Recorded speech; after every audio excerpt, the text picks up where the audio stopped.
Brian Shannon from AlphaTrends.net. Today is Friday, the 11th of June, 2021. We had another positive week for the market. Year to date, the S&P 500 up 13.5%, the Russell up 18%, NASDAQ lagging a little bit, but we continue to be very impressive here in terms of the buying.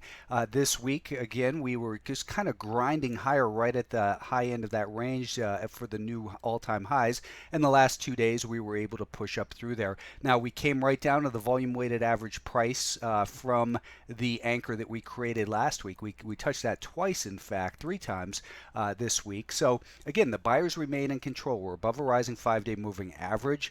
I basically blinked a little bit on Thursday in here. I thought that maybe that failure was going to lead to a little bit further, at least time consolidation, if not price wise. But this is why I always stress we have to manage each stock and each trade based on its own merits. You don't throw stocks away just because the market is going down. You listen to the message of that individual stock that you're in and manage risk accordingly. The NASDAQ, as we know, pushed up through this prior band of what had been support and then resistance, and it looks poised to break out to new all-time highs here soon.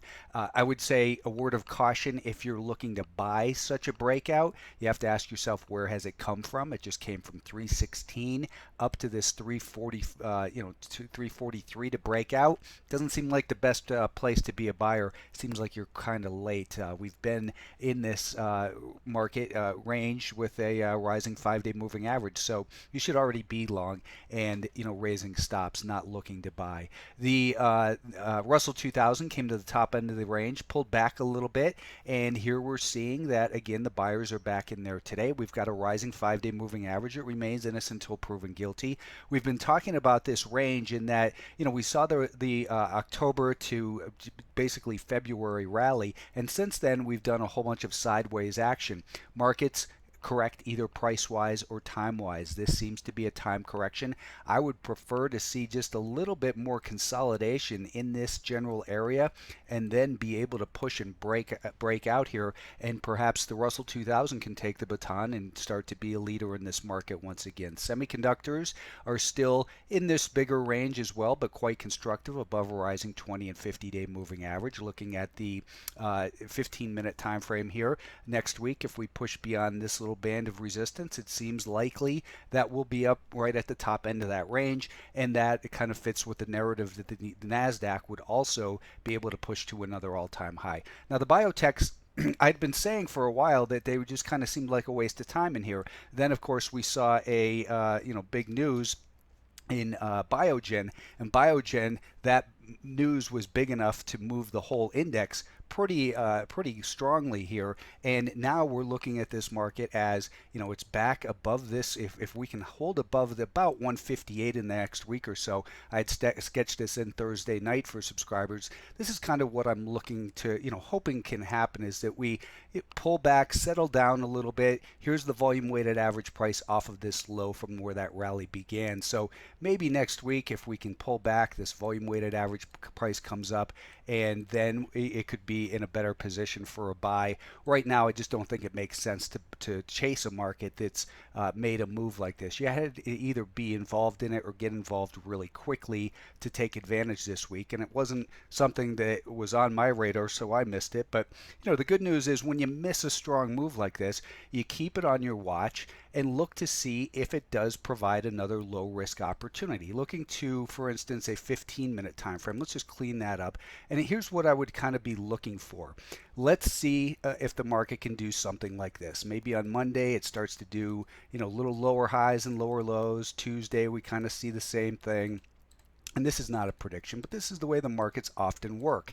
Something like this. And then that 5-day moving average kind of comes around like this.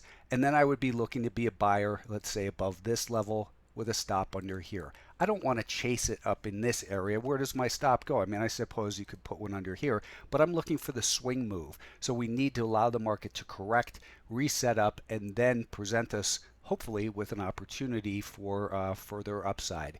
Let's talk about the financials. The financials are coming off just a little bit here, and they've been the strong group. We've been talking about this trend line and that 20-day moving average. Those were both broken on Thursday. We are below the declining 5-day moving average in the financials, so there's no hurry to get involved in here. Let them settle down, see if they reset up, or maybe they're headed for a test of the 50-day moving average before they settle down and reset up again. But for now, below the declining 5-day moving average is really no reason, there's no advantage to be a buyer in there.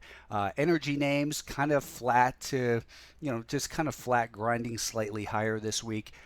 Really kind of uninteresting. Some of the stocks I had mentioned on Twitter this week included VMware. I am involved in this one. We purchased it, right around in this area. APO, I had mentioned, not in it quite yet. It's looking like it's ready to get going next week. I'd say keep an eye on this.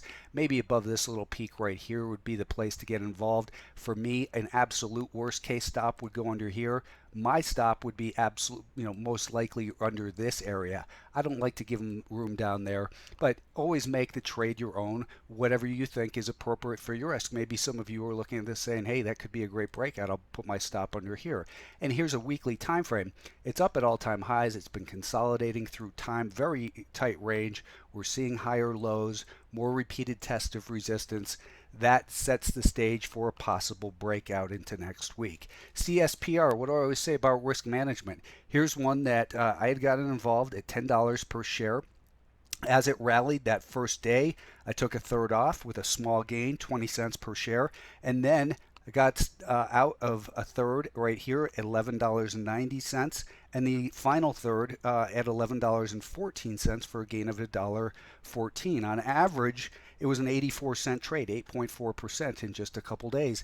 And, this thing completely caved in. This is why you don't chase breakouts, and you always have to manage risk. You don't listen to the people that say winners take care of themselves, because it was a big winner for a couple hours and then it completely failed. You have to manage risk by using stops. I'd also mention this stock Sientra.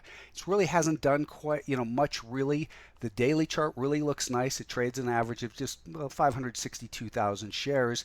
It did break beyond this prior band of resistance. It's above the volume weighted average price from that peak. There's a big short position in here, and it's the type of stock that has the potential to become, I think, a meme stock based on what they do, which is breast implants. And I think the meme crowd could go crazy with that, and more importantly, the short position could get squeezed. There's like I said, a big short position in there, so that's something to keep on your watch for next week.